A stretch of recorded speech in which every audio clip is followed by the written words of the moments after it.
জামাত চেতেছে রেজওয়ানা ম্যাডামের কথাই। আমার প্রশ্ন হলো, রেজওয়ানা ম্যাডাম কি বিএনপির অনেক বড় ক্ষতি করে ফেললো?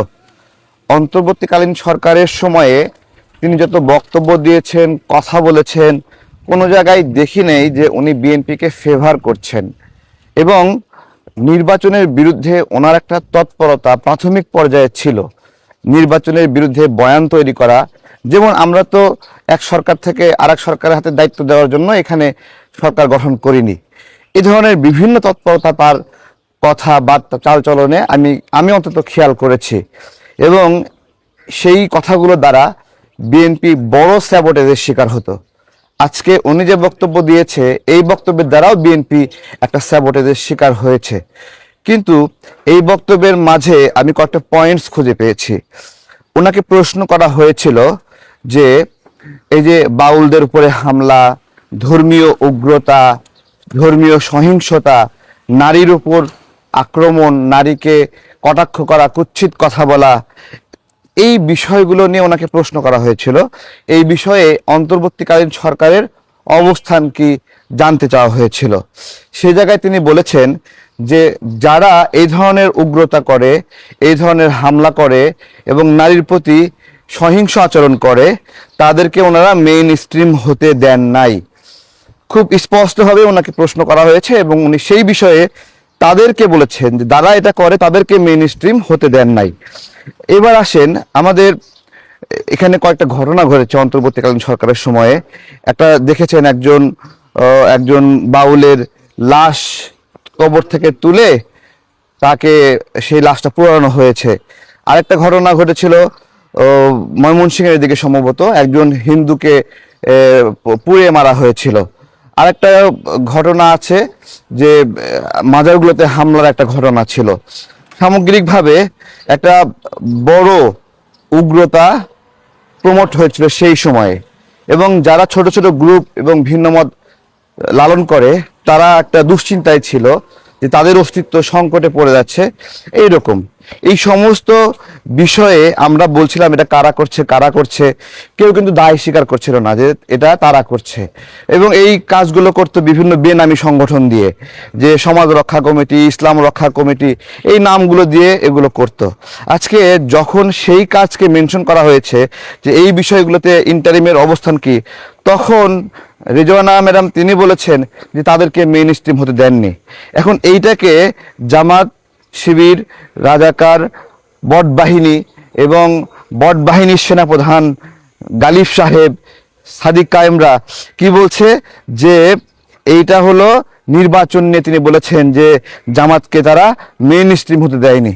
আমার প্রশ্ন, তাহলে এই যে বাউলকে পুরানো, হিন্দুকে পুরানো, নারীর উপর সহিংসতা, এসবের সঙ্গে কি জামাত জড়িত ছিল, যে জামাতের গায়ে লাগলো এটা? এই প্রশ্নটা কিন্তু আজকে স্পষ্ট হচ্ছে। আপনারা নির্বাচন নিয়ে যে প্রশ্ন করবেন করেন, কিন্তু এখানে প্রশ্ন ছিল যে ধর্মীয় উগ্রতা, এই যে বাউলদের উপর হামলা, মাজার ভাঙা, বাউলকে পুড়ায় মারা, হিন্দুদেরকে পুড়ায় মারা, নারীর উপর সহিংসতা, এগুলোর বিষয়ে জিজ্ঞাসা করেছিল। তাহলে এই সব কয়টা অপরাধে কি জামাত জড়িত?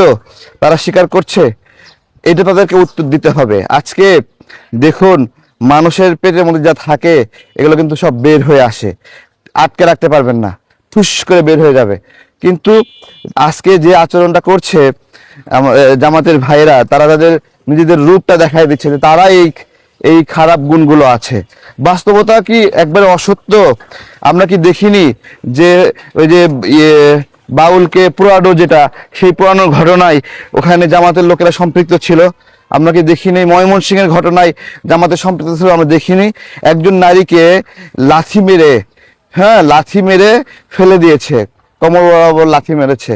সেই নারী এই ঘটনায় জামাতের একজন লোককে গ্রেপ্তার করা হলো এবং তাকে জামাত বহিষ্কার করলো। পরবর্তীতে তার জামিন হওয়ার পরে জামাত তাকে ফুল দিয়ে বরণ করলো। তাহলে যাকে বহিষ্কার করলো তাকে কেন ফুল দিয়ে বরণ করলা? এরকম আরো অনেক ঘটনা ঘটেছে। ঢাকা বিশ্ববিদ্যালয়ে দেখিনি, ঢাকা বিশ্ববিদ্যালয়ে এরকম একটা ঘটনা ঘটেছিল, সেই অপরাধীকেও ফুল দিয়ে বরণ করা হয়েছে। তো তো এই নারীর উপর সহিংসতাকারী কারা আজকে স্বস্বীকৃতি হিসেবে এটা বের হয়ে আসলো। এবার আসি রেজওয়ানা ম্যাডামের কথাই বলি। রেজওয়ানা ম্যাডামের বিভিন্ন কথাবার্তা দ্বারা দল হিসেবে বিএনপি অনেক চাপে পড়েছে অন্তর্বর্তীকালীন সরকারের সময়ে। আজকে এই সময়েও তার এই কথা দ্বারা হলো বিএনপি একটু চাপেই পড়লো, কিন্তু আবার বিএনপি এসব চাপের কেয়ার করে না। বিএনপি চাপের কেয়ার করে না কেন? তারা তো কোনো সিস্টেম বোঝে না। সিস্টেম বোঝে না মানে তারা তো ওই মেকানিজম করে কিছু বোঝে না। তারা যা জনগণের উপর ভরসা করে, সেই কারণে তাদের ভয় পাওয়ারও কোনো কারণ নাই। দেখেন না, জামাত প্রোগ্রাম করতেছে, বিএনপি ডন কেয়ার, ভাবা আরে কি করতেছে করুক, শুরু করা। হ্যাঁ, তো তো আমার কাছে আবার রেজওয়ানা ম্যাডামের ভূমিকাকে ঢাকা বিশ্ববিদ্যালয়ের মোনামি ম্যাডামের মতো মনে হয় মানে মাঝে মাঝে। ঠিক আছে, মোনামি ম্যাডাম যেমন ব্যাকগ্রাউন্ড থেকে জামাত শিবিরকে একটু হেল্প করেন, ওইরকম একটা বিষয় আছে, তেমনি রেজওয়ানা ম্যাডামও আসিফ, নাহিদ, মাহফুজ তাদের পারপাস সার্ভ করেছে। এবং অন্তর্বর্তীকালীন সরকার নির্বাচনে কাকে সহযোগিতা করেছে এই বিষয়টাতে যদি আমরা স্পষ্ট করেই যদি আসি এই বক্তব্যগুলোর বাহিরে, তাহলে আমি বলবো এই সরকারের 3জন উপদেষ্টা একটি রাজনৈতিক দলের সাথে সরাসরি সম্পৃক্ত ছিল, এবং এর মধ্যে আসিফ, নাহিদ সরাসরি এনসিপি কে 11 দলীয় জোটের প্রতিনিধিত্ব করে। হ্যাঁ, 11 দলীয় জোটের প্রতিনিধিত্ব করে। তাহলে 2জন উপদেষ্টা সরাসরি এভাবে রাজনৈতিকভাবে আপনার হলো একটা জোটের প্রতিনিধিত্ব করতেছে, আর একজন উপদেষ্টা সেও সেই দিকে পারপাস সার্ভ করেছে।